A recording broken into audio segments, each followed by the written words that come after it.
Namaste to all from India, and good morning, good afternoon, good evening in whichever the part of the globe you are. Okay, today I'm taking you to the very prominent, serious, important topic, which is cyber threats. Right, you heard it right. I'm just going to take you with the topic of cyber threats and Indian perspective. That is, in short, let's see what all cyber threats India is going through. Let me tell you what points I'll be focusing on today with this topic. We will see what are the current threats and who is posing them. Then, why are these threats so significant? Let's see that. And then, what are the changing trends that we have seen over the years since when these threats are started coming? And then finally, yes, obviously some recommendations, and let's gather some conclusions. Right. So to start with, let me check with you all. As we have seen over the years, I believe that 90 to 95% of us might have received some fake mails, some fake calls, right? Some calls saying that, okay, you have not paid your electricity bill and the officers will come and they will cut your electricity, right? So all these kind of things do happen with us, or some fake mail saying that, hey, you win a lottery, so many pounds, so many euros, and they try to trap people. Yes, that is true. Now see what is the current picture of India from where we are getting these cyber threats. See, look at the picture. The cyber attacks you can see prominently divided into two main parts. Okay, let me clear you what these parts are.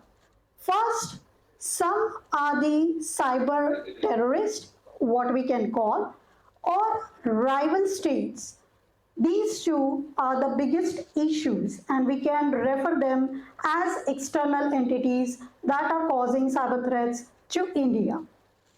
Other part, on the other hand, are the individual hackers or cyber attackers. These usually work individually or in a group, and yes, there are some syndicates. Those will hire these people to cause problem internally in the Indian phase. Okay, so we divide this part into two main categories, as the external one and the internal one. Right. So we have defined the attacks. Now, what are the current threats and who is causing them? Let me start. National security. The word itself does you think that, or do you think that national security is just safeguarding the borders? No, not at all, my dear friends. National security also considers all the secrets of our militarians, our weapons, our missiles that we are building internally. All such documents, all such data is so vital, and yes, it is also a part of national security and can be attacked. So, who is causing the problem? Who is doing a damage to this kind of national security things?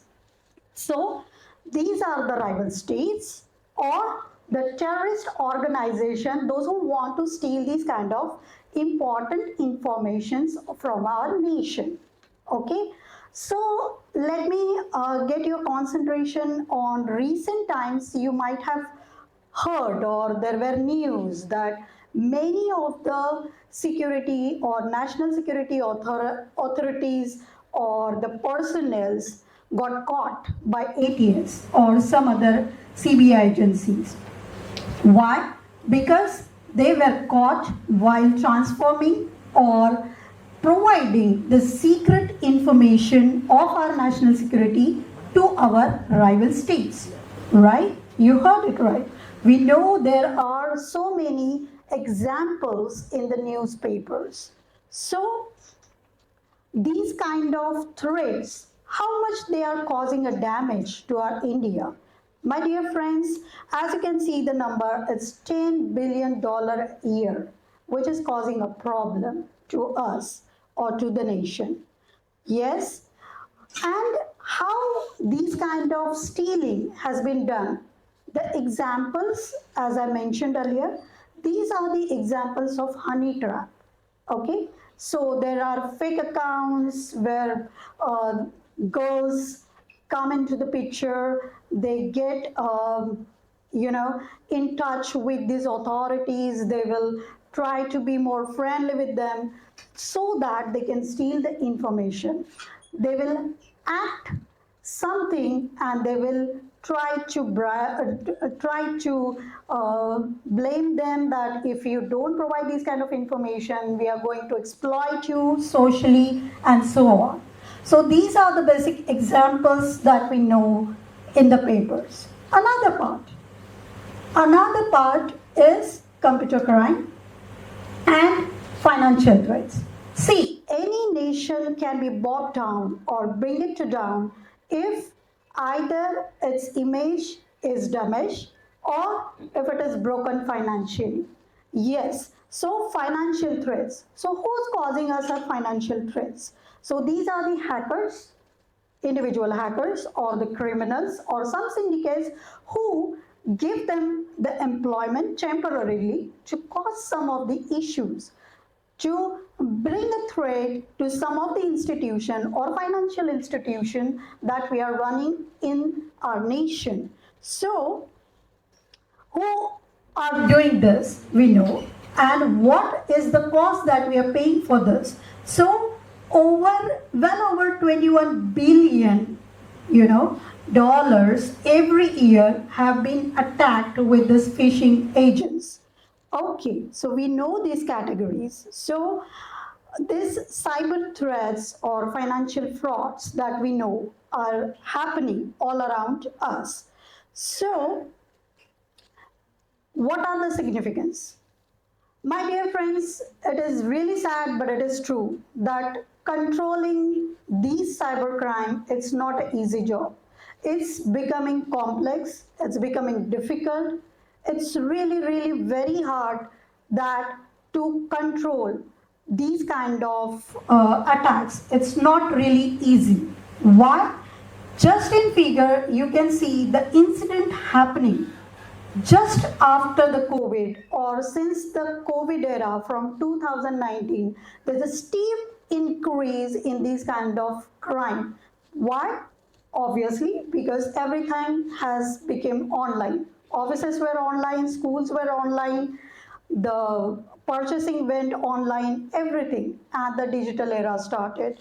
So this caused more open sources to these hackers, and since then we have seen a very increase in this kind of incidents. So as you might have heard, there are some terminologies like denial of service, distributed denial of service. These are the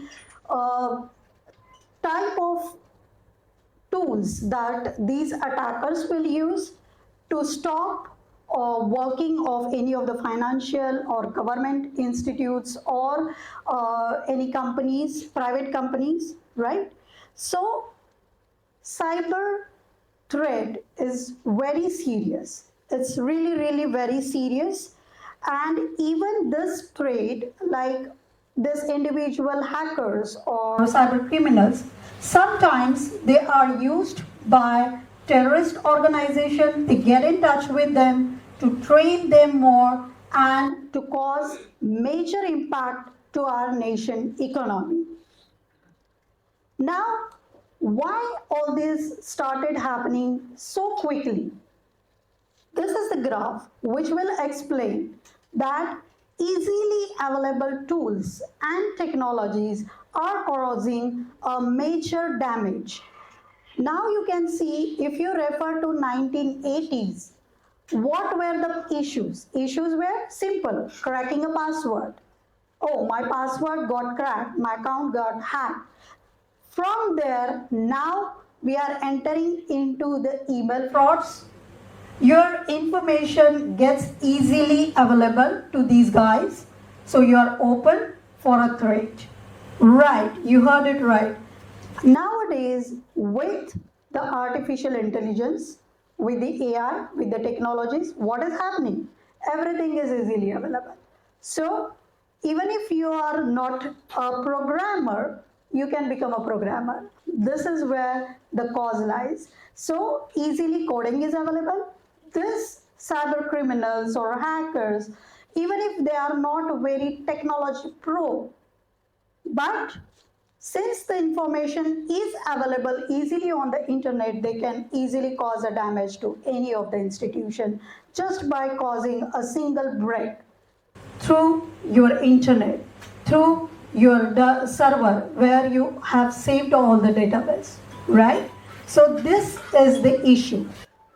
Now, how we are going to tackle this issue? Okay, we can think of some of the recommendations as there should be a very formal, nice reporting system.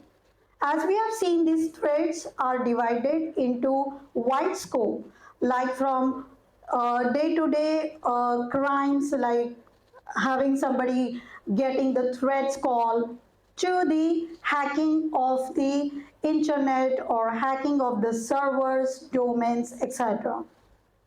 So what we need one diversified solution for reporting these kind of incidences. Then what we think of? Police and government. They should encourage people to come and report such kind of incidents if they have gone through. That should be a kind of a support which is needed. Then understanding. What about understanding the global nature of internet? What exactly is the internet? Where it is going? We need to understand it. We need to understand, that will help us to understand the issues associated with it. The problem faced across the world, right? Then we need to create some awareness program for the common people, be it like our students, professionals, or even elderly people. There should be some awareness campaign that should be run so that people will be aware of the things that can happen with them. That we can do. Then definitely one thing we require is that coordinated efforts, not just government but the private sectors as well. We have to come hand in hand to handle and tackle these kind of issues. Then exchange of skills, capabilities and knowledge. Now, as I mentioned, AI is changing and there are a lot of things which are easily available. So the companies, specifically the IT companies, should come in touch with the government authorities where they can share that what all new things are coming up, so that our cyber authorities can check what all these things are and what could be the causes, or where are the open ends from where these cyber attacks can happen. This can be learned together and tackled together. Then the need of analysis. We really need people to do the core analysis of the factors which are causing damage to our national security, right? So, how we will end up? Let's end up with a conclusion that yes, cyber threat is real, is varied, it's distributed, and it is growing faster and faster. So we need to control it. We need a multi-level, multidiscipline formula where we can decide some certain effective defensive strategies. We need to have the joint efforts with the governments and the private sector to handle this. Saying that not just government, being citizens, smart citizens, staying in smart cities, we also need to be a smart. When we are using so many Apple and apps, Are we aware what terms and conditions we are handling? I doubt how many of us check when there is a page of terms and conditions. It's just blindly say, I agree, and yes, that is done. So on a social media, so many platforms, social platforms where you have your personal information, have you checked what kind of access it requests? You are easily giving access even of your webcam, your camera from a mobile, because we are not checking these conditions. And who is getting benefited? Yes, these criminals, because once they break through to any of the database, they get a complete information of any person that they want from the list, right? So what we have to learn, do's and don'ts. So if I'm using any of the platform, what things I should do, what things I should not do. Very easily we have seen that people are using any free internet, even on the even on the airports, any of the offices that we go, hotel internet, we are using it because it is free. But what this free is causing us, it is compromising. You're compromising your own information. You're giving this information to someone. Even if there is a line that comes that you're sharing this data with all, you blindly say, okay, I'm just doing this. I'm just opening my Facebook account, or just I'm using this internet to do some checking. No, that should not be done. So this is what we need to learn. What are the don'ts, right? Then another part, even if something happens to you, then what we tend to do, unfortunately, that we don't report it. In many reasons, with the many reasons we fail to report it. We just say that, okay, mera gaya, it's just gone. Now I don't want to go and report. Just reporting is not going to give me my money back. But yes, this is wrong, because if your money is gone, you should help others. You should help our authorities so that they will identify that these kind of incidents are happening in particular area, so that they will share or they will fly the warnings to other people whom the robbers cannot rob. So yes, we need to go and complain, do the reportings. And third most is very important is that your reporting done, then it's not done. You have to monitor your data. For big institutions like banks, where they have their data, they have masters who will monitor every week your data, every 2 days the data is monitored and made secure. But what happens for the common people? Are we changing our password frequently? No. You should change your password frequently, but we fail to do that. And that is helping these kind of criminals to get your personal information. So yes, all these important do's and don'ts, even for the common people, should be made aware of.